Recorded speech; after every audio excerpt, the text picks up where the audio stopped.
Saudi అరేబియాలో పర్యటిస్తున్నారు ప్రధాని నరేంద్ర మోదీ. పలు వ్యూహాత్మక ద్వైపాక్షిక ఒప్పందాలపై చర్చించనున్నారు. దేశంలో పార్లమెంటు కంటే అత్యుత్తమమైన సంస్థ లేదన్నారు vice president Dhankhar.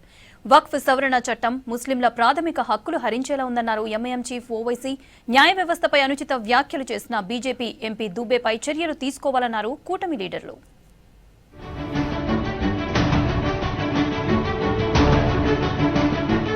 Saudi Arabia పర్యటనలో ప్రధాని నరేంద్ర మోదీకి ఘన స్వాగతం లభించింది.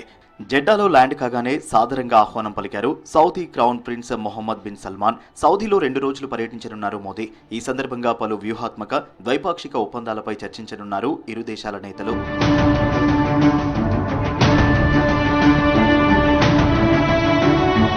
ఉపరాష్ట్రపతి ధన్ఖడ్ మరోసారి హాట్ కామెంట్స్ చేశారు. రాజ్యాంగపరమైన అంశాల్లో పార్లమెంటే సుప్రీం అన్నారు. ఎన్నికైన ప్రజాప్రతినిధులే జవాబుదారీతనంగా ఉండాలని చెప్పారు. పార్లమెంటు కంటే అత్యుత్తమమైన సంస్థ ఉందని రాజ్యాంగంలో ఎక్కడా లేదన్నారు Dhankhar. And we the people of India under the constitution have chosen to reflect their aspirations, their desire, their will through their public representatives. Let there be no doubt about it. Constitution is for the people, and its repository of safeguarding it is that of elected representatives. వక్ఫ్ భూములను దోపిడీ నుంచి రక్షించడానికి కొత్త చట్టం తెచ్చామన్నారు కేంద్ర మంత్రి కిరణ్ రిజిజు. వక్ఫ్ సవరణ చట్టంతో పేద ముస్లింలకు మేలు జరుగుతుందన్నారు. ప్రపంచంలో ఇండియాలోనే అత్యధికంగా వక్ఫ్ ఆస్తులున్నాయన్నారు. అయినప్పటికీ పేద ముస్లింలకు ఎలాంటి ప్రయోజనం జరగడం లేదన్నారు. భారత్ లాంటి పెద్ద దేశంలో ప్రతి అంగుళం భూమిని సక్రమంగా ఉపయోగించుకోవాలన్నారు రిజిజు. देश बड़ा है और इस देश में हर एक इंच जमीन अच्छी तरह से इस्तेमाल होना चाहिए.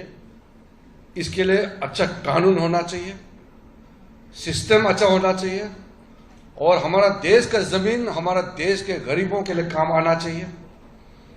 इसमें कोई विवाद नहीं होना है. మోదీ సర్కార్ తెచ్చిన వక్ఫ్ సవరణ చట్టం ముస్లింల ప్రాథమిక హక్కులు హరించేలా ఉందన్నారు ఎంఐఎం చీఫ్ అసదుద్దీన్ ఓవైసీ. ప్రపంచంలో ఏ ముస్లిం దేశానికి వక్ఫ్ లేదని బీజేపీ అబద్ధాలు చెబుతోందన్నారు. సౌదీ అరేబియాలో పర్యటిస్తున్న ప్రధాని మోదీ మదీనా వక్ఫ్ భూమిలో ఉందో లేదో ఆ దేశ క్రౌన్ ప్రిన్స్ ను అడిగి తెలుసుకోవాలన్నారు.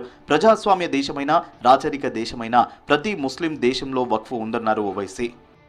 वो मोहम्मद बिन सलमान से पूछ लें कि क्या मदीने शरीफ में एक बहुत बड़ी बिल्डिंग है जिसमें लिखा हुआ अंग्रेजी में वफ़ उस्मान बिन अफ़्फ़ान रज़ी अल्लाह ताला अन्हु. वो पूछ लें जब सऊदी अरब जा रहे हैं तो गले मिलते वक्त पूछ लें ये हबीबी ये सही है क्या, क्योंकि बोर्ड लिखा हुआ है.